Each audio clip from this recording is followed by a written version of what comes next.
प्रकाशो मे निजं रूपं नातिरक्तोऽस्म्यहं तत् यदा प्रकाशते विश्वं तदाहं भासयेव हि अहो विकल्पितं विश्वम् अज्ञानात् मयि भासते रूप्यं सुप्तौ फणिरज्जौ वारी सूर्यकरे यथा मत्तो विनिर्गतं विश्वम् मय्येव लयमेष्यति मृदी कुम्भो जले वीचिः कनके कटकं यथा अहो अहं नमो मह्यं विनाशो यस्य नासति मे ब्रह्मादीतं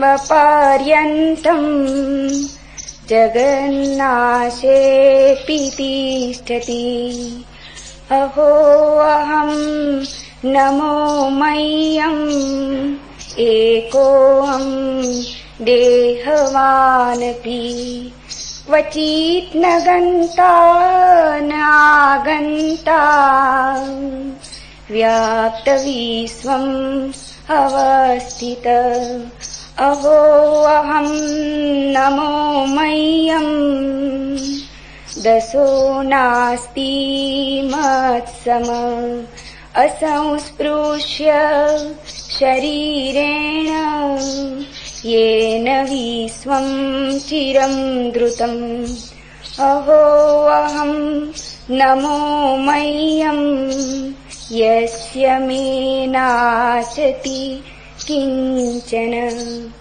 अथवा यस्य मे सर्वं यत्तवाङ्गमनस्गोचरम्।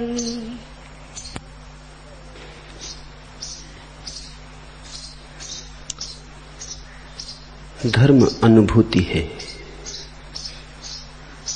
विचार नहीं। विचार धर्म की छाया भी नहीं बन पाता, और जो विचार में ही उलझ जाते वो धर्म से सदा के लिए दूर रह जाते। विचारक जितना धर्म से दूर होता है उतना कोई और नहीं। जिससे प्रेम एक अनुभव है, ऐसे ही परमात्मा भी एक अनुभव है। और अनुभव करना हो तो समग्रता से ही संभव है। विचार की प्रक्रिया मनुष्य का छोटा सा अंश है, और अंश भी बहुत सतही, बहुत गहरा नहीं। अंश भी अंतस्थल का नहीं, केंद्र का नहीं, परिधि का।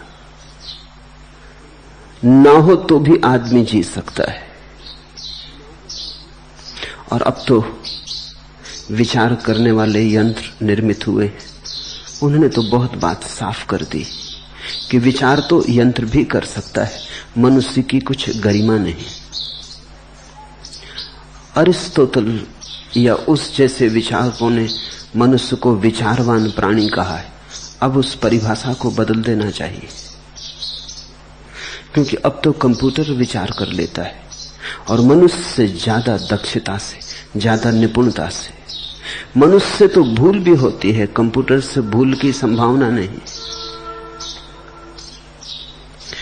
मनुष्य की गरिमा उसके विचार में नहीं है, मनुष्य की गरिमा उसके अनुभव में है। जैसे तुम स्वाद लेते हो किसी वस्तु का, तो स्वाद केवल विचार नहीं है, घटा, तुम्हारे रोए रोए में घटा। तुम स्वाद से मगन हुए। जैसे तुम शराब पी लेते हो तो पीने का परिणाम तुम्हारे विचार में ही नहीं होता, तुम्हारे हाथ पैर भी डमाडोल होने लगते। शराबी को चलते देखा, शराब रोए रोए तक पहुंच गई, चाल में भी झलकती, आंख में भी झलकती, उसके उठने बैठने में भी झलकती, उसके विचार में भी झलकती, लेकिन उसके समग्र को घेर लेती। धर्म तो शराब जैसा है, जो पिएगा वही जानेगा, जो पी के मस्त होगा वही अनुभव करेगा। जनक के ये वचन उसी मदिरा के क्षण में कहे गए। इन्हें अगर तुम बिना स्वाद के समझोगे तो भूल हो जाने की संभावना है। तब इनका अर्थ तुम्हें कुछ और ही मालूम पड़ेगा। तब इनमें तुम ऐसे अर्थ जोड़ लोगे जो तुम्हारे, जैसे कि कृष्ण कहते हैं गीता में, सर्व धर्मान परित्यज्य मामेकम शरणम व्रज। सब छोड़ छाड़ अर्जुन, तू मेरी शरण आ। जब तुम पढ़ोगे तो ऐसा लगेगा ये घोषणा तो बड़े अहंकार की हो गई। सब छोड़ छाड़ मेरी शरण में आ, मेरी शरण में। तो इस मेरे का जो अर्थ तुम करोगे वो तुम्हारा होगा, कृष्ण का नहीं होगा। कृष्ण में तो कोई मैं बचा नहीं। ये तो सिर्फ कहने की बात है, ये तो प्रतीक की बात है। तुमने प्रतीक को बहुत ज्यादा समझ रखा है। तुम्हारी भ्रांति के कारण प्रतीक तुम्हें सत्य हो गया है। कृष्ण के लिए केवल व्यवहारिक है, पारमार्थिक नहीं। तुमने देखा, अगर कोई आदमी राष्ट्रीय झंडे पर थूक दे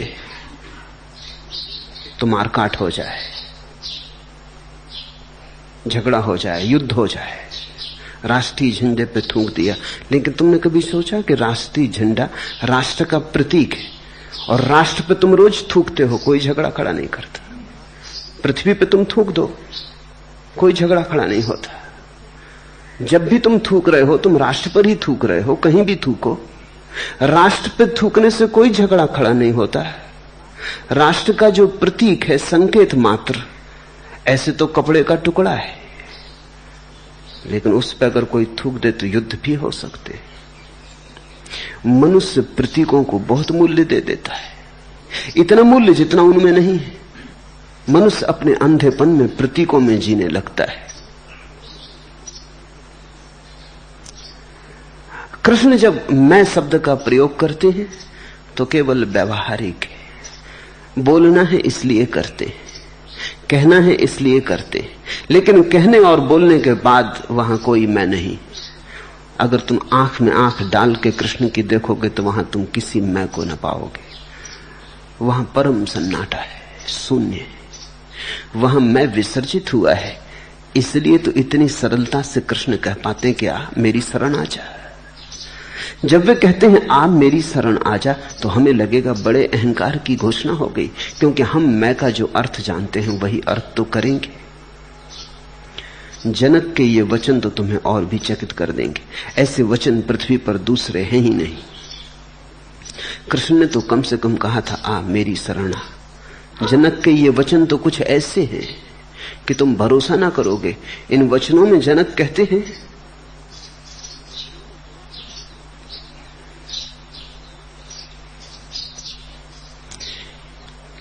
कि अहो अहो मेरा स्वभाव, अहो मेरा प्रकाश, आश्चर्य, ये मैं कौन हूं?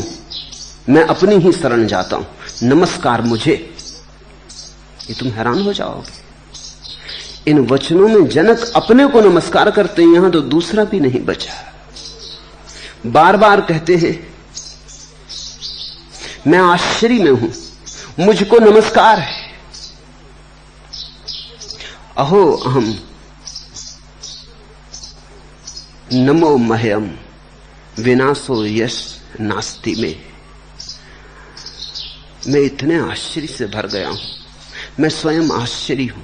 मैं अपने को नमस्कार करता हूं, क्योंकि सभी नष्ट हो जाएगा तब भी मैं बचूंगा।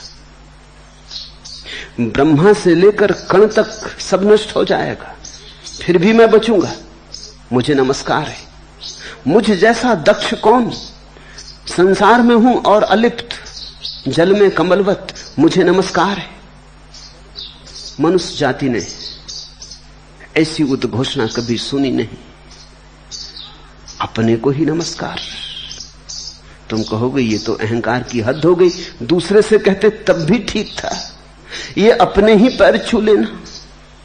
ऐसा उल्लेख है रामकृष्ण के जीवन में कि एक चित्रकार ने रामकृष्ण का चित्र उतारा।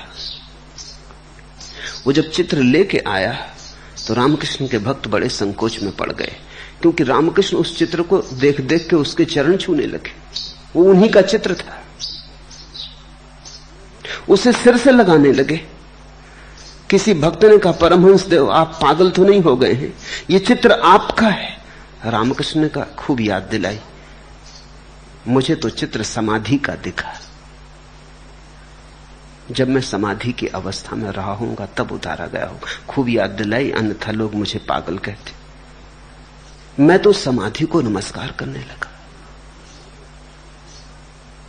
ये चित्र समाधि का है, मेरा नहीं। लेकिन जिन्होंने देखा था उन्होंने तो यही समझा होगा ना कि हुआ पागल आदमी। अपने चित्र के पैर छूने लगा, अपने चित्र को सिर से लगाने लगा। और क्या पागलपन होगा? अहंकार की ये तो आखिरी बात हो गई। इसके आगे तो अहंकार का कोई शिखर नहीं हो सकता।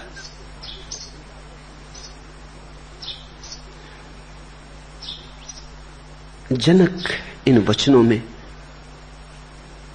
मस्ती में बोल रहे, एक स्वाद उत्पन्न हुआ है। मगन हो गए।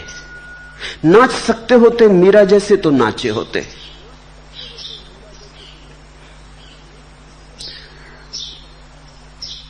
गा सकते होते चैतन्य जैसे तो गाते। बांसुरी बजा सकते कृष्ण जैसी तो बांसुरी बजाते। हर व्यक्ति की अलग अलग संभावना है अभिव्यक्ति की। जनक सम्राट थे, सुसंस्कृत पुरुष थे, सुशिक्षित पुरुष थे, प्रतिभावान थे, नवनीत थे प्रतिभा के। तो उन्होंने जो वचन कहे वो मनुष्य जाति के इतिहास में स्वर्ण अक्षरों में लिखे जाने योग्य।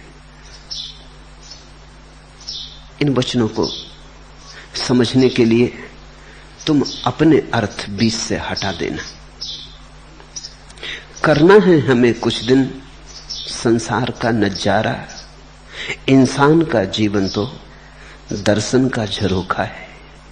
ये अक्ल भी क्या शय है जिसने दिले रंगी को हर काम से रोका है, हर बात पे टोका है। आरास्ता ए मानी तखील है शायर की, लफ्जों में उलझ जाना फन काफिया गो का है।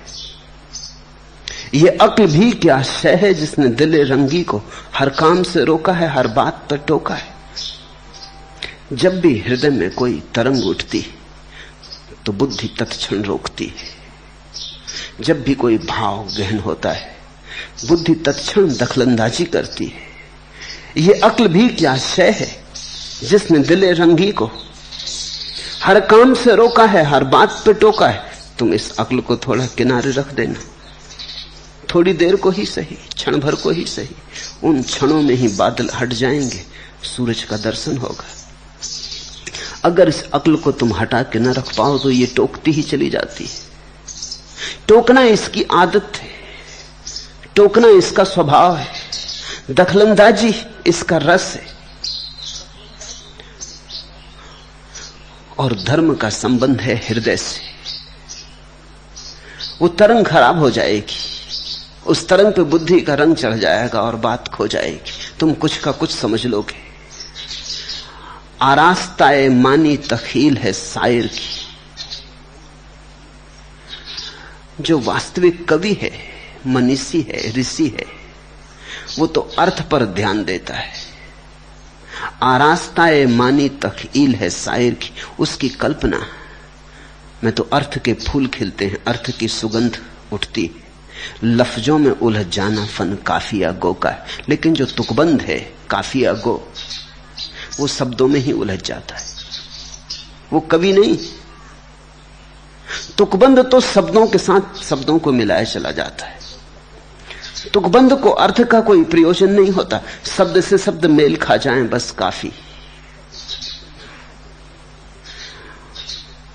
बुद्धि तुकबंद है, काफिया गो है। अर्थ का रहस्य, अर्थ का राज तो हृदय में छिपा है। तो बुद्धि को हटा के सुनना, तो ही तुम सुन पाओगे। मैंने सुना है मुल्ला नसरुद्दीन एक कपड़े वाले की दुकान पर गए और एक कपड़े की ओर इशारा करके पूछने लगे, भाई इस कपड़े का क्या भाव है? दुकानदार बोला, मुल्ला 5 रुपए मीटर। मुल्ला ने कहा 4.5 रुपए में देना। दुकानदार बोला, बड़े मियां 4.5 में तो घर में पड़ता है। तो मुल्ला ने कहा ठीक, फिर ठीक तो ठीक है, घर से ही ले लेंगे।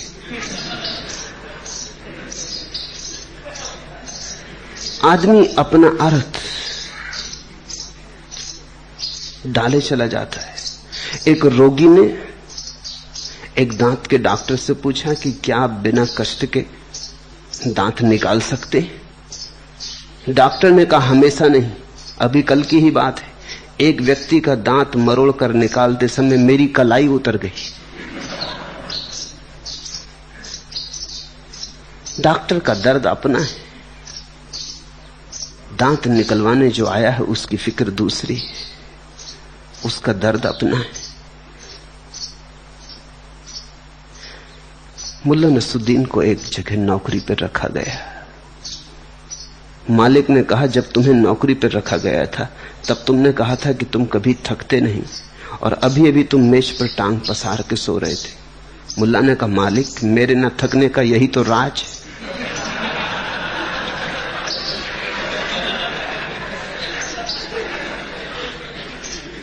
हम अपने अर्थ डाले चले जाते हैं, और जब तक हम अपने अर्थ डालने बंद ना करें तब तक शास्त्रों के अर्थ प्रकट नहीं होते। शास्त्र को पढ़ने के लिए एक विशेष कला चाहिए। शास्त्र को पढ़ने के लिए धारणा रहित, धारणा शून्य चित्त चाहिए। शास्त्र को पढ़ने के लिए व्याख्या करने की जल्दी नहीं, श्रवण का, स्वाद का, संतोषपूर्वक, धैर्यपूर्वक आस्वादन करने की क्षमता चाहिए। सुनो इन सूत्रों को। प्रकाश मेरा स्वरूप है, मैं उससे अलग नहीं हूं। जब संसार प्रकाशित होता है तब वह मेरे प्रकाश से ही प्रकाशित होता है। प्रकाशो में निज रूपम नातिरिक्तो अश्यमहम तथा। इस सारा जगत मेरे ही प्रकाश से प्रकाशित है, कहते हैं जनक। निश्चित ही यह प्रकाश मैं का प्रकाश नहीं हो सकता जिसकी जनक बात कर रहे हैं। यह प्रकाश तो मैं शून्यता का ही प्रकाश हो सकता है। इसलिए भाषा पे मत जाना, काफिया गो मत बनना, बुद्धि की दखलंदाजी मत करना। सीधा साधा अर्थ है, इसे ईर्ष्या तिरछा मत कर लेना। प्रकाश मेरा स्वरूप है, कहने को तो ऐसा ही कहना पड़ेगा, क्योंकि भाषा तो अज्ञानियों की है, ज्ञानियों की तो कोई भाषा नहीं। इसलिए कभी अगर 2 ज्ञानी मिल जाएं तो चुप रह जाते हैं, बोले भी क्या। न तो भाषा है कुछ, न बोलने को है कुछ, न विषय है बोलने के लिए कुछ, न जिस भाषा में बोल सके वह है। कहते हैं फरीद और कबीर का मिलना हुआ था, 2 दिन चुप बैठे रहे।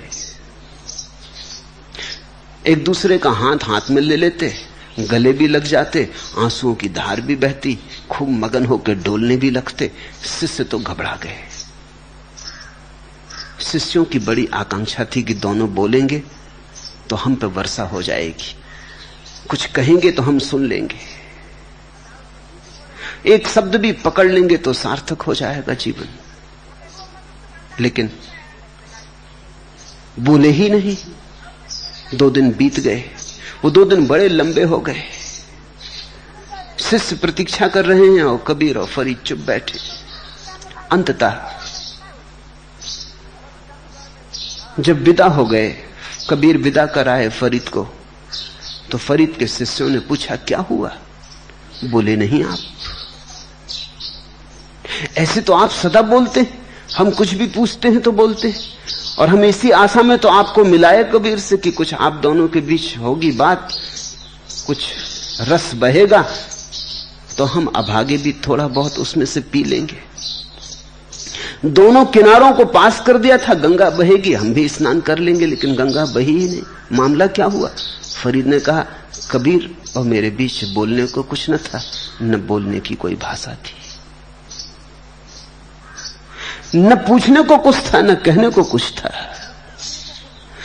बहुत कुछ, धारा बही भी, गंगा बही भी, लेकिन शब्द की न थी, मौन की थी। यही कबीर से उनके शिष्यों ने पूछा कि क्या हुआ, आप चुप क्यों हो गए? आप तो ऐसे हो गए जैसे सदा से गूंगे हो। कबीर ने कहा, पागलो, अगर फरीद के सामने बोलता तो अज्ञानी सिद्ध होता, जो बोलता वही अज्ञानी सिद्ध होता। ना बोले ही जहां काम चलता हो वहां बोलने की बात ही कहां। जहां सुई से काम चलता हो वहां तलवार पागल उठाते हैं। यहां बिना बोले चल गया, खूब धारा बही, देखा नहीं कैसे आंसू बहे, कैसी मस्ती रही। शब्द की कोई जरूरत नहीं दो ज्ञानियों के बीच। दो अज्ञानियों के बीच शब्द ही शब्द होते हैं, अर्थ बिल्कुल नहीं होता। दो ज्ञानियों के बीच अर्थ ही अर्थ होता है, शब्द बिल्कुल नहीं होते। अज्ञानी और ज्ञानी के बीच शब्द भी होते हैं, अर्थ भी होते हैं।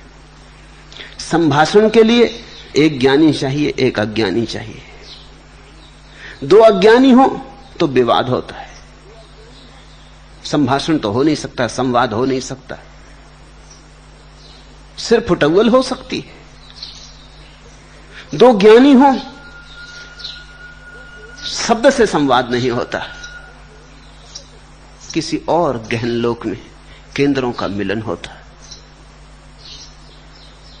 सम्मिलन हो जाता है। संवाद की जरूरत क्या? बिन कहे बात पहुंच जाती है, बिन बताए दर्शन हो जाता है। एक अज्ञानी और एक ज्ञानी के बीच संवाद की संभावना है। ज्ञानी बोलने को राजी हो, अज्ञानी सुनने को राजी हो, तो संवाद हो सकता है। शास्त्रों के वचन एक अर्थ में सदा विरोधाभासी, पैराडॉक्सिकल, क्योंकि शास्त्र जो कहते हैं वो कहा नहीं जा सकता, और जो नहीं कहा जा सकता उसको कहने की चेष्टा करते। अनुकंपा है कि किन्हीं बुद्ध पुरुषों ने कहने की चेष्टा की है उसको जो नहीं कहा जा सकता। आंखें हमारी उठाने की आकांक्षा की है उस तरफ जहां हम आंखें उठाना भूल ही गए। हमें आकाश के थोड़े दर्शन कराए, हम तो जमीन पर सरकते रेंगते, हमने सिर उठाना बंद कर दिया है।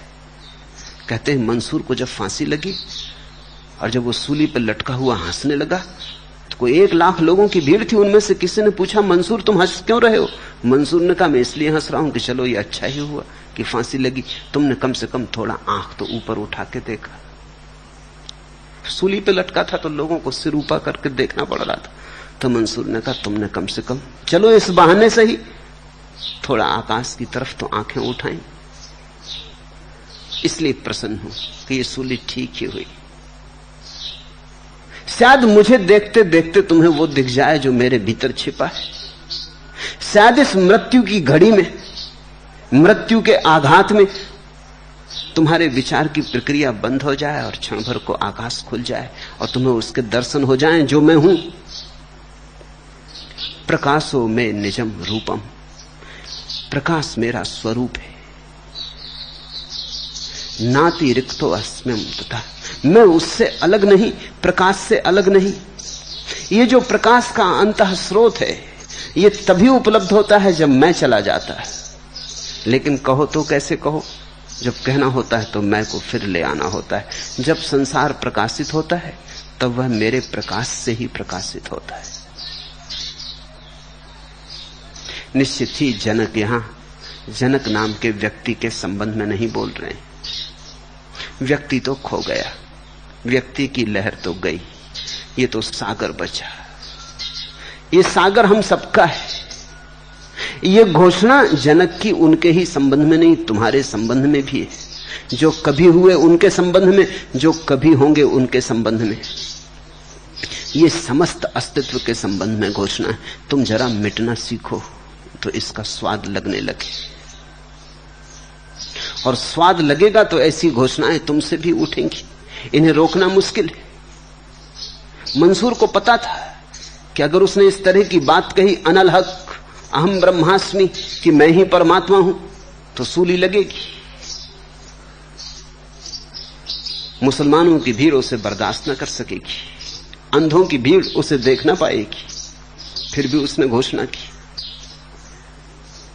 उसके मित्रों ने उसे कहा भी कि ऐसी घोषणा ना करो, ऐसी घोषणा खतरनाक होगी। मंसूर भी जानता है कि ऐसी घोषणा खतरनाक हो सकती है, लेकिन यह घोषणा रुक ना सकी। जब फूल खिलता है तो सुगंध बिखरेगी, जब दिया जलेगा तो प्रकाश फैलेगा ही। फिर जो हो। रहीम का एक वचन है, खैर खून खांसी खुशी बैर प्रीत मदपान, रहीमन दाबे ना दबे जानत सकल जहान। कुछ बातें हैं जो दबाए नहीं दबती। साधारण मदिरा पी लो तो कैसे दबाओगे? अक्सर ऐसा होता है, शराब पीने वाला जितना दबाने की कोशिश करता है उतनी प्रकट होता है। ख्याल किया तुमने?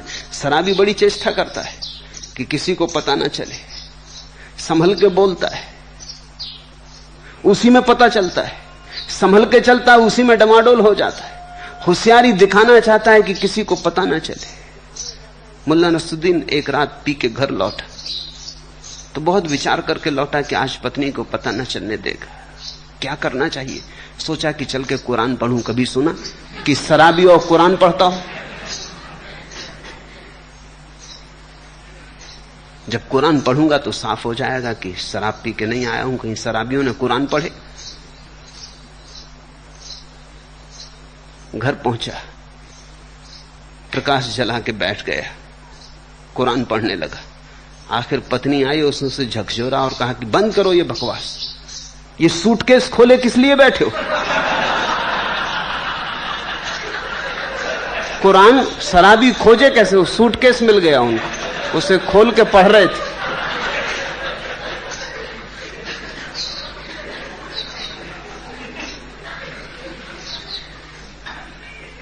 ऐसे छिपाना संभव नहीं है। और जब साधारण मदिरा नहीं छिपती तो प्रभु मदिरा कैसे छिपेगी? आंखों से मस्ती झलकने लगती, आंखें मदहोश हो जाती, वचनों में किसी और लोक का रंग छा जाता, वचन सतरंगे हो जाते, वचनों में इंद्रधनुष फैल जाते। साधारण गद्य भी बोलो तो पद्य हो जाता, बात करो तो गीत जैसी मालूम होने लगती, चलो तो नृत्य जैसा लगता है। नहीं, छिपता नहीं। खैर खून खांसी खुशी बैर प्रीत मदपान, रहीमन दाबे ना दबे जानत सकल जहान। उद्घोषणा होके रहती है। सत्य स्वभावतः उद्घोषक है। जैसे ही सत्य की घटना भीतर घटती, तुम्हारे अनजाने उद्घोषणा होने लगती। जनक ने ये शब्द सोच सोच के नहीं कहे हैं, सोच सोच के कहते तो संकोच खा जाते। अभी अभी अष्टावक्र को लाए हैं, अभी अभी अष्टावक्र ने थोड़ी सी बातें कही हैं और जनक को घटना घट गई। संकोच करते, अगर बुद्धि से हिसाब लगाते, कहते क्या सोचेंगे अष्टावक्र कि मैं अज्ञानी और ऐसी बातें कह रहा हूं। ये तो परम ज्ञानियों के योग है। इतने जल्दी कहीं घटना घटती? अभी सुना और घट गई, ऐसा कहीं हुआ है? समय लगता, जन्म जन्म लगते, बड़ी दुभरी यात्रा है, खड़क की धार पे चलना होता। सब बातें याद आई होती और सोच के कहा होता कि इतने दूर तक ऐसी घोषणा मत करो। लेकिन ये घोषणा अपने से हो रही, ये मैं तुम्हें याद दिलाना चाहता हूं जनक कह रहे हैं ऐसा कहना ठीक नहीं, जनक से कहा जा रहा है ऐसा कहना ठीक। आश्चर्य है कि कल्पित संसार अज्ञान से मुझ में ऐसा भासता है जैसे सीपी में चांदी, रस्सी में सांप, सूर्य की किरणों में जल भासता है। अहो विकल्पितम विश्वम अज्ञानान्मयी भासते, रूप्यम सुक्तो फणि रजो वारी सूर्य करे यथा। जैसे सीपी में चांदी का भ्रम हो जाता, रस्सी में कभी अंधेरे में सांप की भ्रांति हो जाती, और मरुस्थल में सूर्य की किरणों के कारण कभी कभी मरुद्धान का भ्रम हो जाता, मृग मरीचिका पैदा हो जाती। आश्चर्य, ये घटना इतनी आकस्मिक घटी है, ये घटना इतनी तीव्रता से घटी है, ये जनक का बोध इतना त्वरित हुआ है कि जनक संभल नहीं पाए, आश्चर्य से भरे, जैसे एक छोटा सा बच्चा परियों के लोक में आ गया हो और हर चीज लुभावनी हो और हर चीज भरोसे के बाहर हो। तरतुलियन ने कहा है, जब तक परमात्मा का दर्शन नहीं हुआ तब तक अविश्वास रहता, और जब परमात्मा का दर्शन हो जाता तब भी अविश्वास रहता। उसके शिष्यों ने पूछा, हम समझे नहीं, हमने तो सुना है जब परमात्मा का दर्शन हो जाता तो विश्वास आ जाता। तरतुलियन ने कहा, जब तक दर्शन नहीं हुआ अविश्वास रहता है कि परमात्मा हो कैसे सकता है, असंभव, अनुभव के बिना कैसे विश्वास। और जब परमात्मा का अनुभव होता है तो भरोसा नहीं आता कि इतना आनंद हो सकता है, इतना प्रकाश, इतना अमृत, तब भी असंभव लगता है। जब तक नहीं हुआ तब तक असंभव लगता है, जब हो जाता तब और भी असंभव लगता है। ठीक उसी दशा में है जनक। आश्चर्य, सिर्फ कल्पित है सब कुछ, मैं ही केवल सत्य हूं, साक्षी मात्र सत्य है, और सब भासमान और सब माया। मुझसे उत्पन्न हुआ ये संसार मुझ में वैसे ही लय को प्राप्त होगा जैसे मिट्टी में घड़ा, जल में लहर, सोने में आभूषण लय होते। फर्क देख रहे हैं? जनक का मनुष्य रूप खो रहा है, परमात्मा रूप प्रकट हो रहा है। स्वामी रामतीर्थ अमेरिका गए, वो मस्त आदमी थे। किसी ने पूछा दुनिया को किसने बनाया, वो मस्ती में होंगे, समाधि का क्षण होगा, कहा मैंने। अमेरिका में ऐसी बात कोई भरोसा नहीं करेगा, चलती है, भारत में चलती है, इस तरह के वक्तव्य भी चल जाते हैं। बड़ी सनसनी फैल गई, लोगों ने पूछा आप होश में तो हैं? चांद तारे आपने बनाए? तो मैंने बनाए, मैंने ही चलाए, तब से चल रहे हैं। इस वक्तव्य को समझना कठिन है, और अगर उनके अमेरिकी श्रोता न समझ सके तो आश्चर्य नहीं करना चाहिए, स्वाभाविक है। यह वक्तव्य राम का नहीं, या अगर है तो असली राम का है, रामतीर्थ का तो नहीं। इस घड़ी में रामतीर्थ लहर की तरह नहीं बोल रहे, सागर की तरह बोल रहे, सनातन शाश्वत की तरह बोल रहे हैं, सामयिक की तरह नहीं बोल रहे, शरीर और मन में सीमित परिभाषित मनुष्य की तरह नहीं बोल रहे, शरीर और मन के पार अपरिभाषित अज्ञेय की भांति बोल रहे हैं। राम से राम ही बोले, रामतीर्थ नहीं। ये उद्घोषणा परमात्मा की है, मगर बड़ा कठिन है, बड़ा मुश्किल है तय करना। फिर राम भारत लौटे तो गंगोत्री की यात्रा पर जाते थे, गंगा में स्नान कर रहे थे, छलांग लगा दी पहाड़ से, लिख गए एक छोटा सा पत्र, रख गए कि अब राम जाता है अपने असली स्वरूप से मिलने, पुकार आ गई, अब इस देह में न रह सकूंगा, विराट ने बुलाया, अखबारों ने खबर छापी कि आत्महत्या कर ली। ठीक है, अखबार भी ठीक कहते, नदी में कूद गए, आत्महत्या हो गई। राम से पूछे कोई तो राम कहेंगे तुम आत्महत्या किए बैठे हो, मुझको कहते हो मैंने आत्महत्या कर ली। मैंने तो सिर्फ सीमा तोड़ के विराट के साथ संबंध जोड़ लिया, मैंने तो बाधा हटा दी बीच से। मैं मरा थोड़ी, मरा था, अब जीवंत हुआ, अब विराट के साथ जुड़ा। वो जो छोटी सी जीवन की धार थी अब सागर बनी। मैंने सीमा छोड़ी, आत्मा थोड़ी। आत्मा तो मैंने अब पाई, सीमा छोड़ के पाई। इसलिए इसे सदा याद रखना जरूरी है कि जब कभी तुम्हारे भीतर समाधि सघन होती है, जब समाधि के मेघ तुम्हारे भीतर गिरते हैं, तो जो वर्षा होती है वो तुम्हारे अहंकार अस्मिता की नहीं, वो वर्षा तुमसे पार से आती है, तुमसे अतीत है।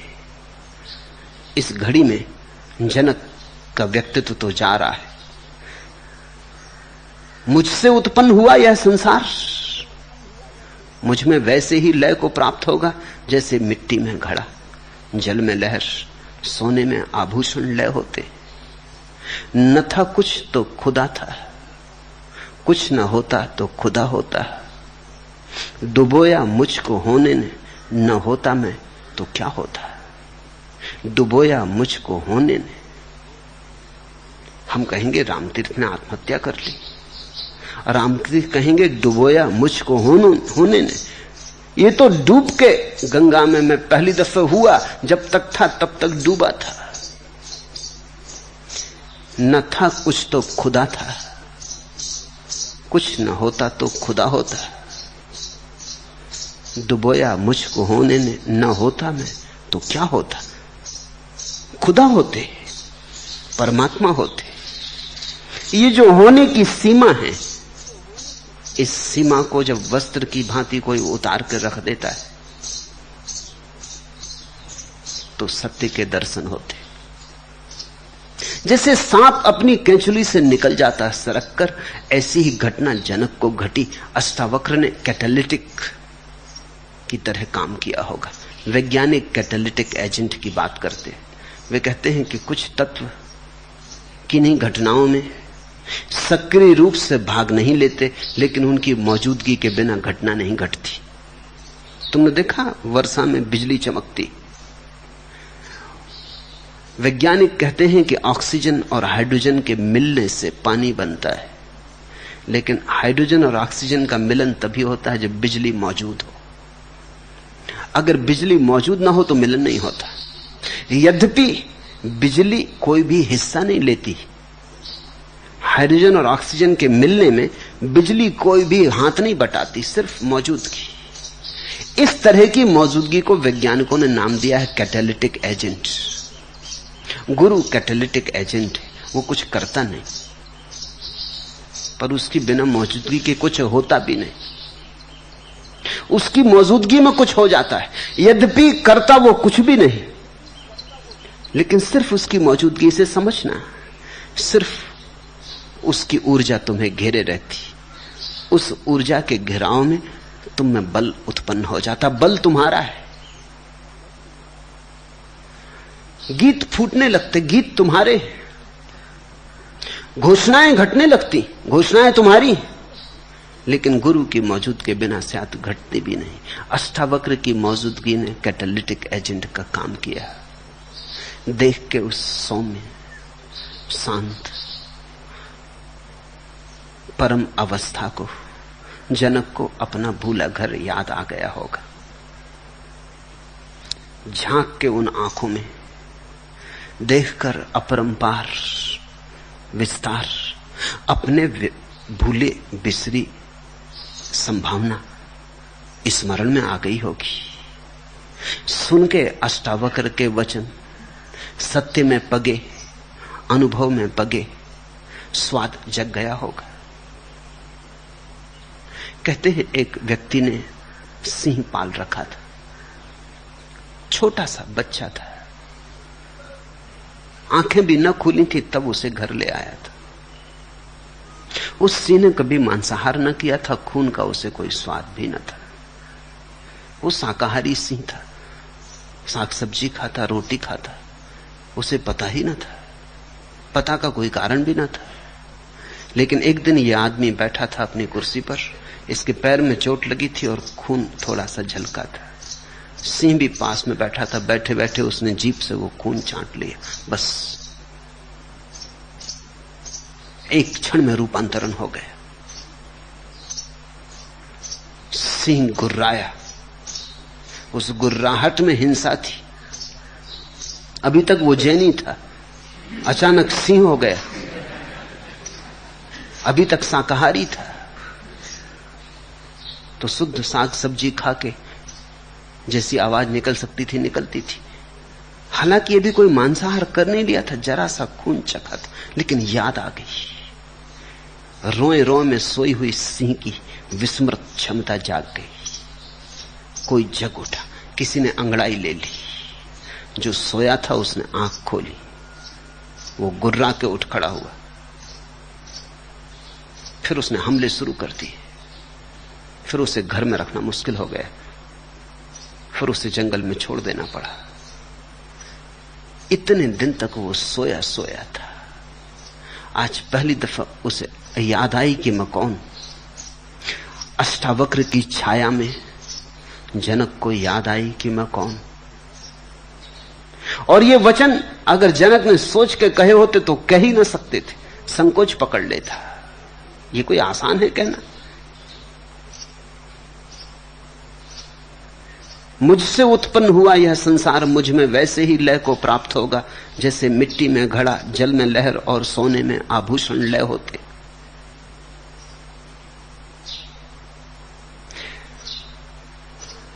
अष्टावक्र की छाया, अष्टावक्र की मौजूदगी जगा गई। सोया था जो जन्मों जन्मों से सिंह गर्जना करने लगा। अपने स्वरूप की याद आ गई, आत्म स्मृति हुई। यही तो सत्संग का अर्थ है। सत्संग को पूरब में बहुत मूल्य दिया गया है। पश्चिम की भाषाओं में सत्संग के लिए कोई ठीक ठीक शब्द ही नहीं, क्योंकि सत्संग का कोई मूल्य पश्चिम में समझा नहीं गया। सत्संग का अर्थ इतना ही है, जिसने जान लिया हो उसके पास बैठ के स्वाद संक्रामक हो जाता है। जिसने जान लिया हो उसकी तरंगों में डूब के तुम्हारे भीतर की सोई हुई विस्मृत तरंगे सक्रिय होने लगती, कंपन आने लगता है। सत्संग का इतना ही अर्थ है कि जो तुमसे आगे जा चुका हो उसे जाया हुआ देखकर तुम्हारे भीतर चुनौती उठती, तुम्हें भी जाना है। रुकना फिर मुश्किल हो जाता है।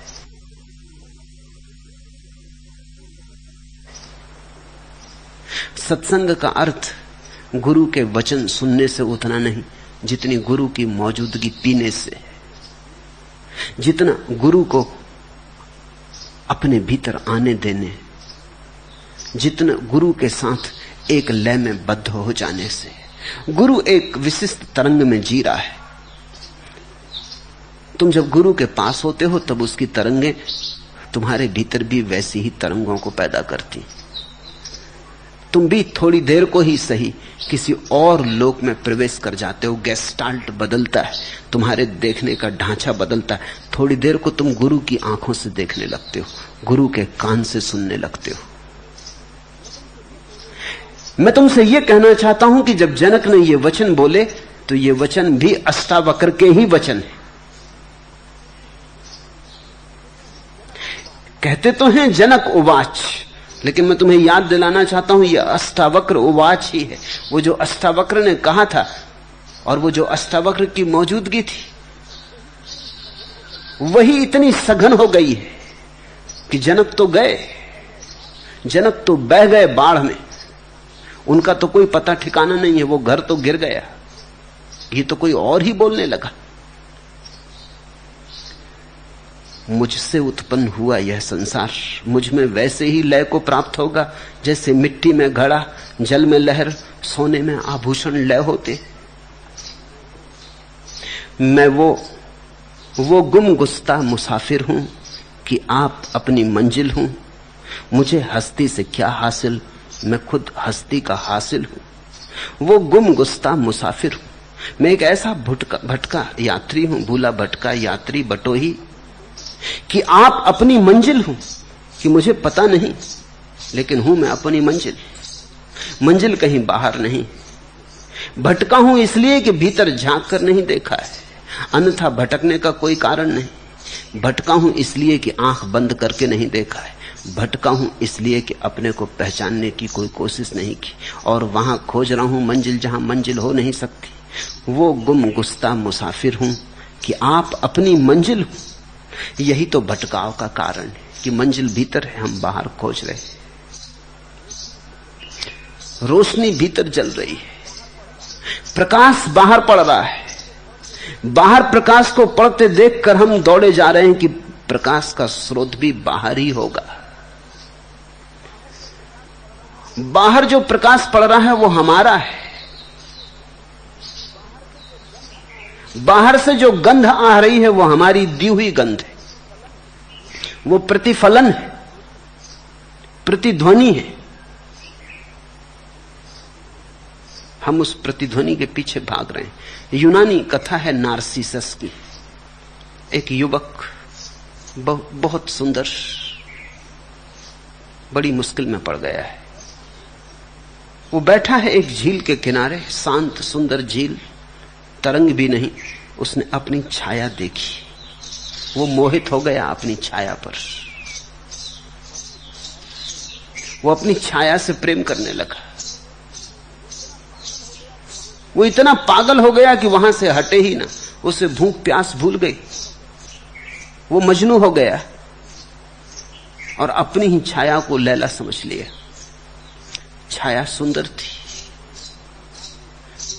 बार बार वो झील में उतरे उसे पकड़ने को, लेकिन जब उतरे तो झील कब जाए, लहरें उठाएं, छाया खो जाए, फिर किनारे पे बैठ जाए। जब झील शांत हो तब फिर दिखाई पड़े। कहते हैं वो पागल हो गया, ऐसे ही वो मर गया। तुमने नार्सिसस नाम का पौधा देखा होगा, पश्चिमी पौधा है, वो नदी के किनारे होता है। नार्सिसस की याद में ही उसको नाम दिया गया। वो नदी के किनारे होता है और झांक के अपनी छाया, अपने फूलों को पानी में देखता रहता है। लेकिन हर आदमी नार्सिसस है। जिसे हम खोज रहे वो भीतर से, जहां हम खोज रहे वहां केवल प्रतिबिंब है, वहां केवल प्रतिध्वनियां हैं। निश्चित ही प्रतिध्वनियों को खोजने का कोई उपाय नहीं जब तक हम मूल स्रोत की तरफ ना आए। वो गुमगस्ता मुसाफिर हूं कि आप अपनी मंजिल हूं, मुझे हस्ती से क्या हासिल, जीवन से मुझे क्या लेना देना है। मैं खुद हस्ती का हासिल हूं, मैं खुद जीवन का निष्कर्ष हूं। जीवन से मुझे कुछ लेना देना नहीं है, जीवन के माध्यम से मुझे कुछ अर्थ नहीं खोजना है। मैं खुद जीवन का अर्थ हूं, मैं खुद जीवन की निष्पत्ति हूं, निष्कर्ष हूं, उसका आखिरी फूल हूं, अंतिम चरण हूं, उच्चतम शिखर हूं। लेकिन जो व्यक्ति जीवन में अर्थ खोज रहा है वो निरंतर अर्थहीनता को अनुभव करता है। यही तो हुआ आधुनिक युग में, अर्थ खो गया है। लोग कहते हैं जीवन में अर्थ कहां। ऐसी दुर्घटना पहले कभी ना घटी थी। ऐसा नहीं कि पहले बुद्धिमान आदमी न थे, बहुत बुद्धिमान लोग हुए हैं, उनके साथ तुलना भी करनी कठिन है। बुद्ध भी हुए हैं, जरथुस्त्र भी हुए हैं, लाओत्सु भी हुए हैं, अष्टावक्र भी हुए। बुद्धि के और क्या शिखर हो सकते हैं, इससे बड़ी और क्या मेधा होगी। लेकिन कभी किसी ने नहीं कहा कि जीवन में अर्थ नहीं। आधुनिक युग के जो बुद्धिमान लोग हैं, सात्र हो, कामू हो, काफका हो, वो सब कहते हैं कि जीवन में कोई अर्थ नहीं, अर्थहीन, वितंडा। मूर्ख के द्वारा कही गई कथा, a tale told by an idiot. एक मूर्ख के द्वारा कहा गया अर्थहीन वक्तव्य, अनर्गल प्रलाप। A tale told by an idiot full of fury and nice signifying nothing. नहीं कुछ अर्थ, नहीं कुछ मूल्य, व्यर्थ की बकवास। ऐसा है जीवन। क्या हुआ? जीवन अचानक अर्थहीन क्यों मालूम होने लगा? कहीं ऐसा तो नहीं कि अर्थ हम गलत दिशा में खोज रहे हैं? क्योंकि कृष्ण तो कहते हैं जीवन महासार्थक, क्योंकि कृष्ण तो कहते हैं कि जीवन तो परम अर्थ और विभा से भरा हुआ, और बुद्ध तो कहते हैं परम शांति, परम आनंद जीवन में छिपा है। अष्टावक्र तो कहते हैं जीवन स्वयं परमात्मा। कहीं भूल हो रही, कहीं चूक हो रही, हम कहीं गलत दिशा में खोज रहे हैं। मुझे हस्ती से क्या हासिल, मैं खुद हस्ती का हासिल हूं। जब हम बाहर खोजते हैं जीवन अर्थहीन मालूम होता है, जब हम भीतर खोजते हैं जीवन अर्थपूर्ण मालूम होता है, क्योंकि हम ही जीवन के अर्थ हैं। मैं आश्चर्य में हूं, मुझको नमस्कार है। ब्रह्म से लेकर तृण पर्यंत जगत के नाश होने पर भी मेरा नाश नहीं, मैं नित्य हूं। ऐसा अद्भुत वचन न तो पहले कभी कहा गया, न फिर पीछे कभी कहा गया। इस वचन की अद्भुतता देखते हो? मुझको नमस्कार है। निश्चित ही ये जनक का वक्तव्य नहीं, ये परम घटना घट गई, उस घटना का ही वक्तव्य है। ये समाधिस्थ स्वर है, ये संगीत समाधि का है। अहो अहम नमो मह्यम विनाशो यश नास्ति में। सब मिटेगा, मैं नहीं मिटूंगा। सब जन्मता है, मरता है, मैं न जन्मता हूं न मरता हूं। आश्चर्य मैं हूं, मैं स्वयं आश्चर्य हूं। मुझे मेरा नमस्कार। छोटी सी छोटे तृण से लेके ब्रह्मा तक बनते हैं और मिटते हैं, उनका समय आता और जाता। वे सब समय में घटी हुई घटनाएं हैं, तरंगे हैं। मैं साक्षी हूं, मैं उन्हें बनते और मिटते देखता हूं। वे मेरे ही आंखों के सामने चल रहे अभिनय, खेल और नाटक है। मेरी ही आंखों की प्रकाश में वे प्रकाशित होते और लीन हो जाते। ब्रह्मा भी, जिनकी तुम मंदिरों में पूजा करते हो, ब्रह्मा विष्णु महेश, वे आते हैं और जाते हैं। सिर्फ एक तत्व इस जगत में न आता न जाता, वह तुम ही हो। तुमसे मुक्त तुम ही, और जब तुमसे मुक्त हो तब तुम पाओगे कि चरणों में अपने ही झुक गए। तब तुम पाओगे भीतर विराजमान है परम प्रभु। तब तुम पाओगे जिसे तुम खोजते थे वो तुम्हारे भीतर सदा से मौजूद प्रतीक्षा करता था। मैं आश्चर्य में हूं, मुझको नमस्कार है। मैं आश्चर्य में हूं, मैं देहधारी होता हुआ भी अद्वैत हूं। दो दिखाई पड़ता हूं फिर भी अद्वैत हूं। वो दो दिखाई पड़ना सिर्फ ऊपर ऊपर है। जैसे एक वृक्ष में बहुत सी शाखाएं दिखाई पड़ती, अगर तुम शाखाएं गिनो तो अनेक है, अगर तुम वृक्ष के नीचे उतरने लगो तो पीड़ में आके एक हो जाता। ऐसे ही ये जो अनेक रूप दिखता है संसार, वो भी अपने मूल में आके एक हो जाता है। ये एक का ही फैलाव है। मैं आश्चर्य में हूं, मुझको नमस्कार है। मैं देहधारी होता हुआ भी अद्वैत हूं, न कहीं जाता हूं न कहीं आता हूं, और संसार को घेर कर स्थित हूं। सुनो, जनक कह रहे हैं कि संसार को घेर कर स्थित हूं, संसार को मैंने घेरा है। मैं संसार की परिभाषा हूं, मैं असीम हूं, संसार मेरे भीतर। साधारणतः हम देखते हैं हम संसार के भीतर है। ये तो अपूर्व क्रांति हुई, ये तो गेस्टाल्ट पूरा बदला। जनक कहते हैं संसार मेरे भीतर है। जिससे आकाश में बादल उठते हैं और खो जाते, ऐसे युग मुझ में आते और विलीन हो जाते। मैं निराकार साक्षी रूप दृष्टा मात्र सबको घेर कर खड़ा हूं। इसे तुम समझो। बच्चे थे तुम कभी, तब एक आकार घिरा था, तुम्हारे आकाश में बचपन का। फिर तुम जवान हो गए, वो रूप खो गया, फिर दूसरा बादल घेरा, नया आकार तुमने लिया, तुम जवान हो गए। बच्चे थे तब तुम्हें काम वासना का कोई भी पता न था, कोई समझाता तो भी तुम समझ ना पाते। फिर तुम जवान हुए, नई वासना उठी, वासना ने नए वस्त्र पहने, नया रंग खिला, तुम्हारे जीवन ने नया ढांचा पकड़ा। फिर तुम बूढ़े होने लगे, जवानी भी गई, जवानी का शोरगुल भी गया, वो वासना भी बह गई। अब तुम्हें हैरानी होती है कि कैसे तुम उन वासनाओं में उतर सके। अब तुम चकित होकर सोचते हो कि मैं ऐसा मूढ़ था, कि मैं ऐसा अज्ञानी था। हर बूढ़े को एक ना एक दिन, अगर वो सच में जीवन को जरा भी देखने में सफल हो पाया है, तो ये बात आश्चर्य से भरती है कि मैं कैसी कैसी चीजों के पीछे भागा, धन पद मोह स्त्री पुरुष, कैसी कैसी चीजों के पीछे भागा, क्या क्या खोजता फिरा।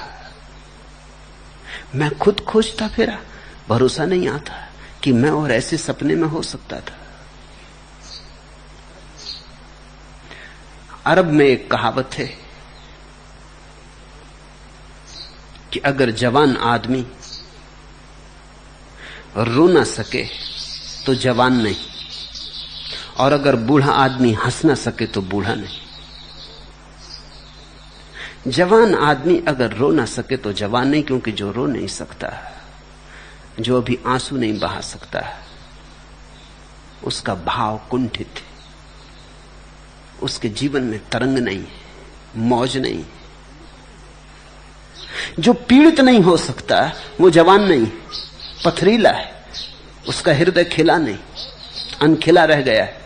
और बूढ़ा जो हंस ना सके पूरे जीवन पर और अपने पर कि कैसी मूढ़ता है, कैसा मजाक है, तो बूढ़ा नहीं।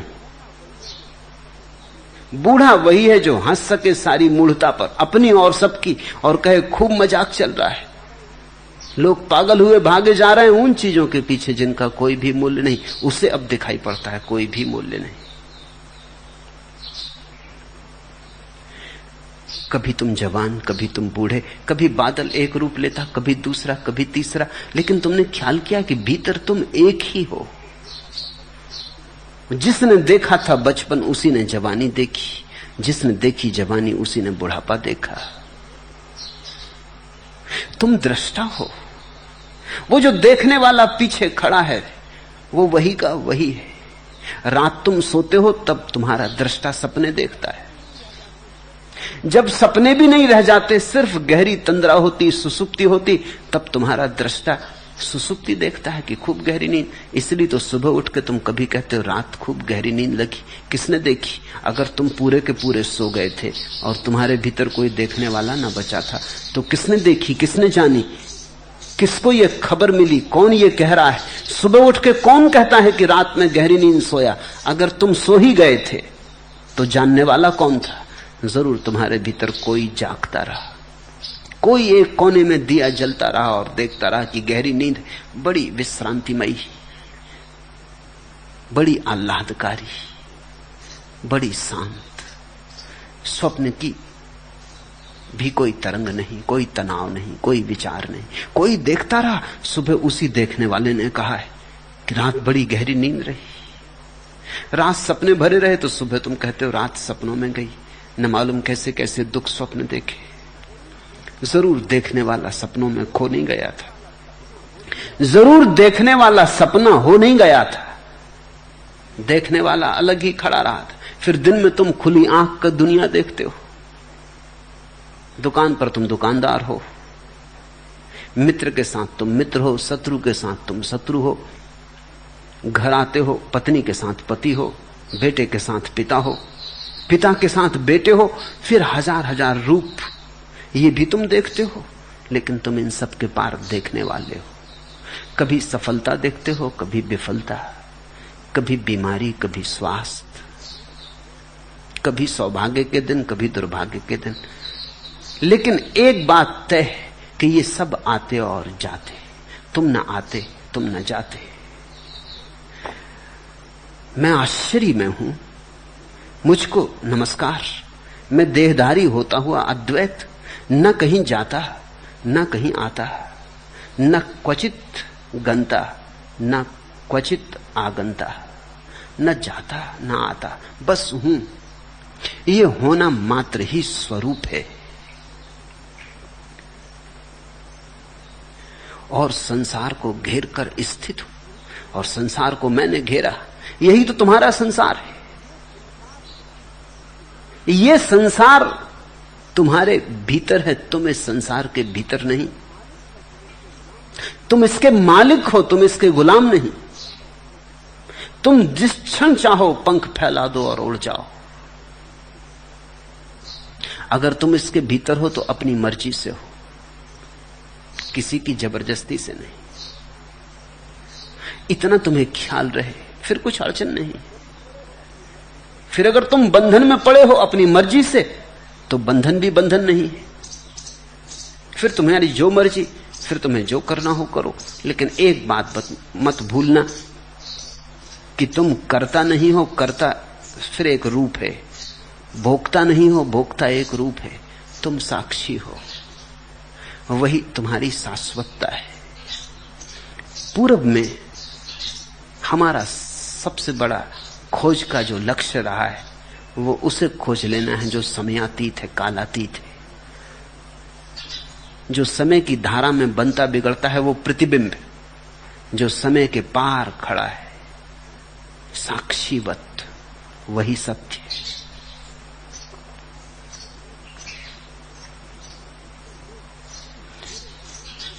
मैं आश्चर्य में हूं, मुझको नमस्कार है। मेरे समान निपुण कोई नहीं। सुनते हो, जनक कहते मेरे समान निपुण कोई भी नहीं, क्योंकि शरीर से स्पर्श किए बिना ही मैं इस विश्व को सदा सदा धारण किए रहा हूं। यही तो कला कुशलता। अहो अहम नमो मह्यम दक्षो नास्ति मत समा। मुझ जैसा कौन दक्ष, मुझ जैसा कौन कुशल। छुआ भी नहीं शरीर को, कभी नहीं छुआ है। छूने का कोई उपाय नहीं, क्योंकि तुम्हारा स्वभाव और शरीर का स्वभाव इतना भिन्न है कि छूना हो नहीं सकता। छूने की घटना घट नहीं सकती। तुम सिर्फ साक्षी हो, तुम सिर्फ देख ही सकते हो। शरीर दृश्य है, वो सिर्फ दिखाई पड़ सकता है। तुम्हारा और शरीर का मिलना हो नहीं सकता।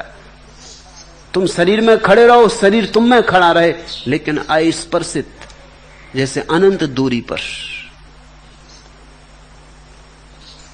दोनों का स्वभाव इतना भिन्न है कि तुम मिला ना सकोगे।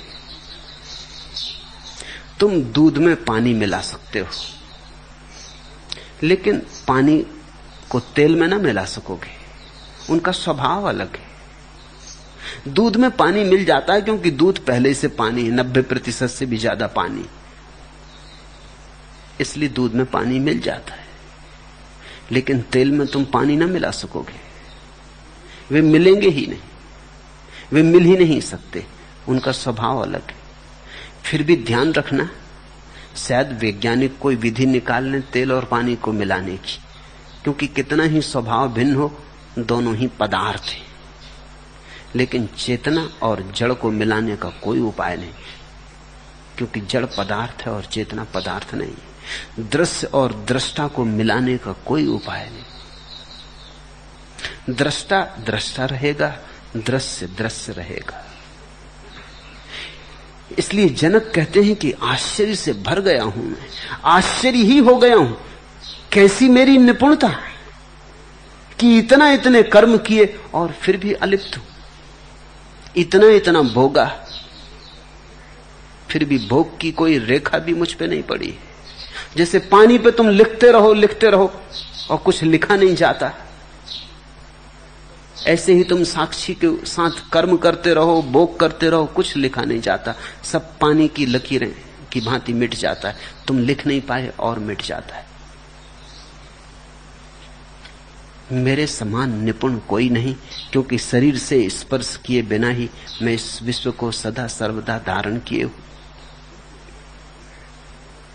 दिल में वो तेरे है मकी, दिल से तेरे अलग नहीं, तुझसे जुदा वो लाख हो, तू ना उसे जुदा समझ।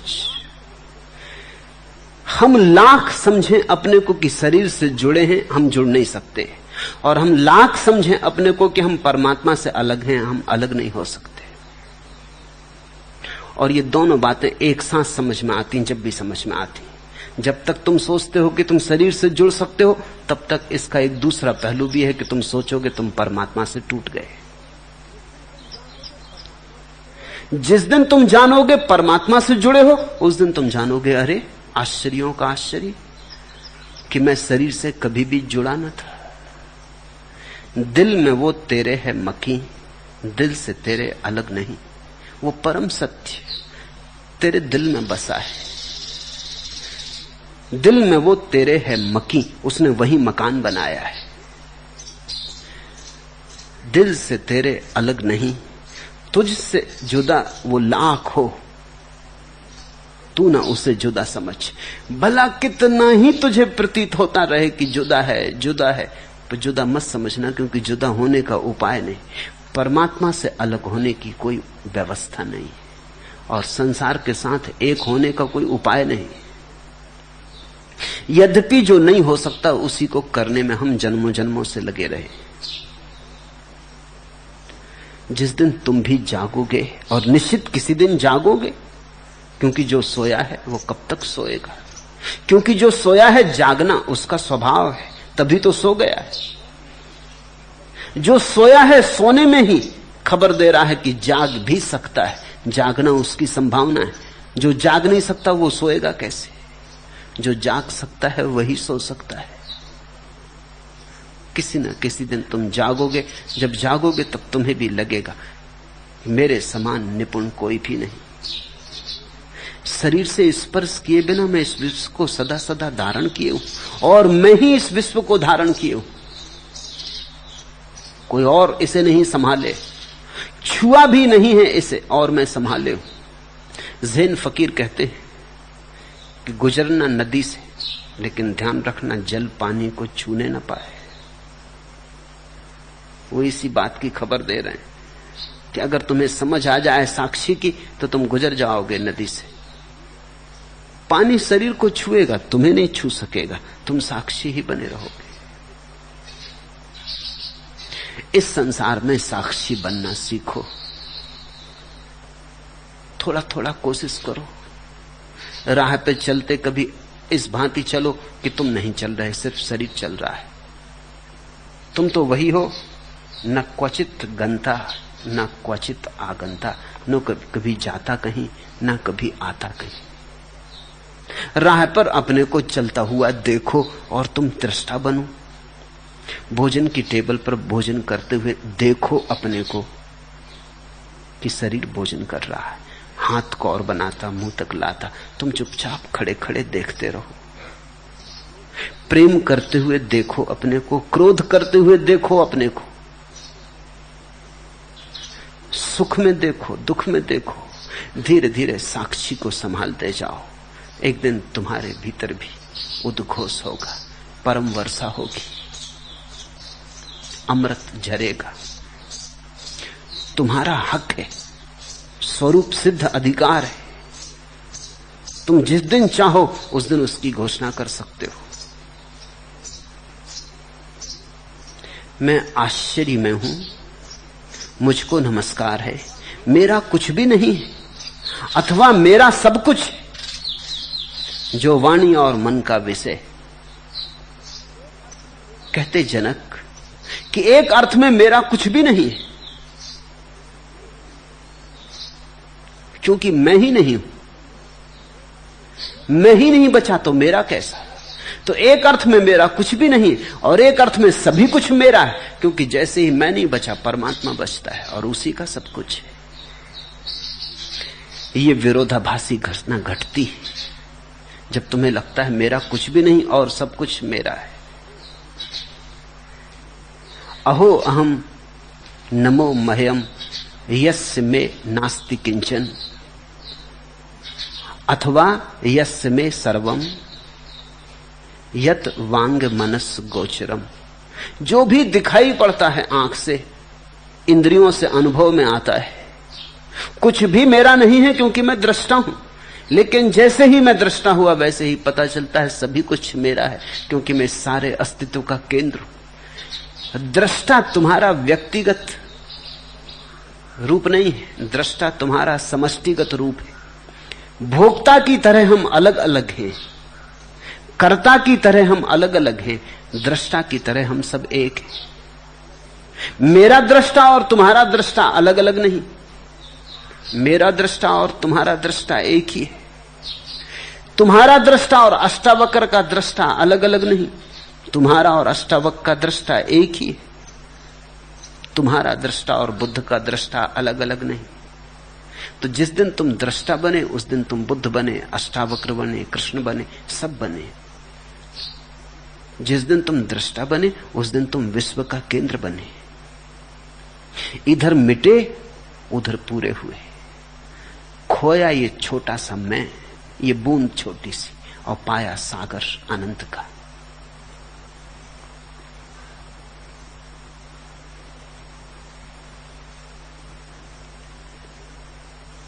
ये सूत्र आत्म पूजा के सूत्र हैं। ये सूत्र कह रहे हैं कि तुम ही हो भक्त, तुम ही हो भगवान। ये सूत्र कह रहे हैं तुम ही हो आराध्य, तुम ही हो आराधक। ये सूत्र कह रहे हैं कि तुम्हारे भीतर दोनों मौजूद हैं, मिलन हो जाने दो दोनों का। ये सूत्र बड़ी अनूठी बात कह रहे हैं। झुक जाओ अपने ही चरणों में, मिट जाओ अपने ही भीतर, डूब जाओ अपने ही भीतर। तुम्हारा भक्त और तुम्हारा भगवान तुम्हारे भीतर है। हो जाने दो मिलन, वहां हो जाने दो सम्मिलन। वहीं घटेगी क्रांति जब भीतर तुम्हारा भक्त और भगवान मिलकर एक हो जाएगा। न भगवान बचेगा न भक्त, कोई बचेगा। अरूप, निर्गुण, सीमातीत, कालातीत, समयातीत, क्षेत्रातीत। द्वैत नहीं बचेगा, अद्वैत बचेगा। इन अद्वैत के क्षणों की जो पहली झलकें हैं उन्हीं को हम ध्यान कहते हैं। इसी अद्वैत की झलकें जब फिर होने लगती हैं तो हम सविकल्प समाधि कहते हैं। और जब इस अद्वैत की झलक शाश्वत हो जाती है, ऐसी थिर हो जाती है कि फिर छूटने का उपाय नहीं रह जाता, तब इसी को हम निर्विकल्प समाधि कहते हैं। ये दो तरह से घट सकता है। या तो मात्र बोधपूर्वक, जैसा जनक को घटा, सिर्फ समझ लेने मात्र से। पर बड़ी प्रज्ञा चाहिए, बड़ी प्रखरता चाहिए, बड़ी त्वरा चाहिए, बड़ी धार चाहिए तुम्हारे भीतर फिर चैतन्य की। तो ये घटना तत्क्षण घट सकती है। अगर तुम पाओ ऐसा घटता है तो ठीक, अगर तुम पाओ ऐसा नहीं घटता तो इन सूत्रों को बैठ के दोहराते मत रहना। इन सूत्रों को दोहराने से ना घटेगा। ये सूत्र ऐसे हैं कि अगर सुन के घट गया तो घट गया, चूक गए सुनते वक्त तो फिर उनको तुम लाख दोहराओ ना घटेगा, क्योंकि पुनरुक्ति से नहीं घटने वाला है। पुनरुक्ति से तुम्हारे मस्तिष्क में धार नहीं आती, धार मरती। तो एक तो उपाय है कि इन सूत्रों को सुनते ही घट जाए। घट जाए तो घट जाए, तुम कुछ कर नहीं सकते उसमें। अगर न घटे तो फिर तुम्हें धीरे धीरे ध्यान से फिर सविकल्प समाधि, सविकल्प समाधि से फिर निर्विकल्प समाधि, उसकी यात्रा करनी पड़े। छलांग लग जाए तो ठीक, नहीं तो फिर सीढ़ियों से उतरना पड़े। छलांग लग जाए तो लग जाए, किसी को लग सकती है।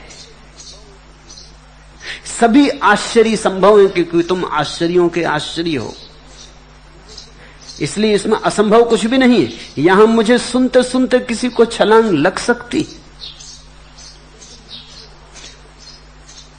अगर तुम बीच में ना आओ, अगर तुम अपने को अलग रख दो, अगर तुम अपनी बुद्धि को उतार के रख दो जैसे जूते और कपड़े उतार के रख देते हो, अगर तुम शुद्ध नग्न चैतन्य से मेरे सामने हो जाओ, तो ये छलांग लग सकती है। जैसी जनक को लगी वैसी तुम्हें लग सकती है। लग जाए ठीक, उपाय नहीं है इसमें। फिर तुम ये नहीं पूछ सकते कि हम कैसे इंतजाम करें इसके लगाने का। अगर इंतजाम पूछा तो ये नहीं लगती, फिर दूसरा उपाय, फिर पतंजलि तुम्हारा मार्ग है, फिर महावीर, फिर बुद्ध, फिर अष्टावक्र तुम्हारे मार्ग नहीं है। इसलिए तो अष्टावक्र की गीता अंधेरे में पड़ी रही है। इतनी त्वरा, इतनी तीव्रता, इतनी मेधा मुश्किल से मिलती। जन्मों जन्मों तक कोई निखार के आया होता है तो ये घटना घटती है, मगर घटती है। कभी 100 में एक आध को मगर घटती है। ऐसे मनुष्य जाति के इतिहास में बहुत से उल्लेख है जब कोई छोटी मोटी घटना ने क्रांति कर दी। मैंने सुना है बंगाल में एक साधु हुए,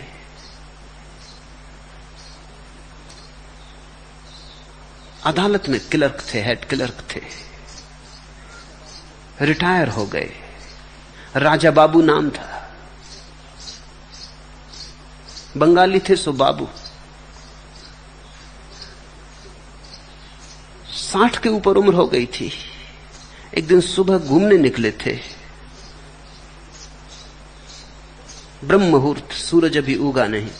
कोई स्त्री अपने घर में, दरवाजा बंद है, किसी को जगाती थी, होगा उसका बेटा, होगा उसका देवर, किसी को जगाती थी, कहती थी राजा बाबू उठो, बहुत देर हो गई। राजा बाबू बाहर से निकल रहे थे, अपनी छड़ी लिए सुबह घूमने निकले थे। अचानक सुबह उस ब्रह्म मुहूर्त के क्षण में, सूरज अभी उगने को है, आकाश पर लाली फैली, पक्षी गीत गुनगुनाने लगे, सारी प्रकृति जागरण से भरी। घट गई बात। स्त्री तो किसी और को जगाती थी, इन राजा बाबू से तो कुछ कहा ही न था। उसे तो पता भी न था कि राजा बाबू बाहर से निकल रहे हैं, ये तो अपने घूमने निकले थे। वो किसी को भीतर कहती थी कि राजा बाबू उठो, सुबह हो गई, बहुत देर हो गई, अब उठो भी, कब तक सोए रहोगे। सुनाई पड़ा, घट गई घटना। घर नहीं लौटे, चलते ही गए, जंगल पहुंच गए। घर के लोगों को पता चला,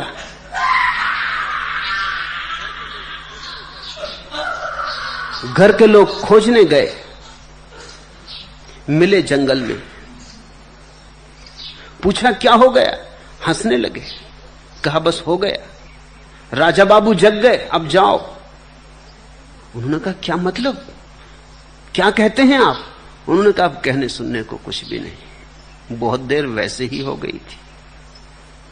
बात समझ में आ गई। सुबह का वक्त था, सारी प्रकृति जाग रही थी, उसी जागरण में मैं भी जाग गया। कोई स्त्री कहती थी उठो, बहुत देर हो गई। पड़ गई चोट। अब स्त्री तो अष्टावक्र भी न थी, खुद भी जागी न थी। तो कभी कभी ऐसा भी हुआ है, अगर तुम्हारी मेधा प्रगाढ़ हो, तुम्हारा फल पक गया हो, तो हवा का झोंका, या न चले हवा तो भी कभी पका फल बिना झोंके के भी गिर जाता है। हो जाए तो हो जाए, लेकिन अगर न हो तो निराश मत हो जाना, उदास मत हो जाना। अगर आकस्मिक न हो तो क्रमिक हो सकता है। आकस्मिक कभी कभी होता है, अपवाद स्वरूप है। इसलिए अष्टावक्र की गीता अपवाद स्वरूप है। इसमें कोई विधि नहीं है, कोई मार्ग नहीं है। जापान में ज़ेन परंपरा के 2 स्कूल हैं, दो परंपराएं। एक परंपरा है सडन एनलाइटनमेंट, तत्क्षण संबोधि। वो जो कह रहे हैं वो वही जो अष्टावक्र कहते।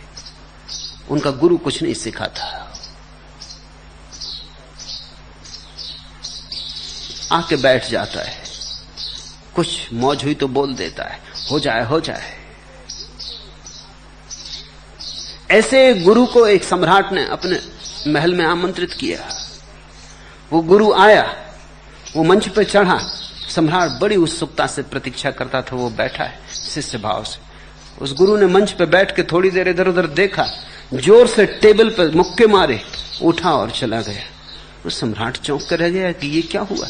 उसने अपने वजीर से पूछा। वजीर ने कहा, उन्हें मैं जानता हूं, इससे ज्यादा महत्वपूर्ण व्याख्यान उन्होंने कभी दिया ही नहीं। मगर समझे तो समझे, नहीं समझे तो नहीं समझे। सम्राट ने कहा, ये व्याख्यान, ये टेबल पे 3 दफा घूंसे मारना और चले जाना, बस हो गई बात। उस वजीर ने कहा कि वो जगाने की कोशिश करके जाग चले गए। जगो तो जग जाओ, राजा बाबू उठो, सुबह हो गई। वो अलार्म बजा के चल दिए। उस वजीर ने कहा, मैंने इन गुरु के और भी व्याख्यान सुने हैं, मगर इससे ज्यादा प्रगाढ़ और इससे ज्यादा सचेतन करने वाला व्याख्यान उन्होंने कभी दिया ही नहीं। मगर आप चिंतित ना हो, क्योंकि मैंने बहुत सुने, मैं भी अभी जागा नहीं। आपने तो पहले व्याख्यान सुना है, सुनते रहे, हो जाए शायद। ये आकस्मिक घटना है, इसमें कार्य कारण का कोई संबंध नहीं। अभूतपूर्व, जिससे तुम्हारे अतीत का कोई लेना देना नहीं, हो जाए तो हो जाए।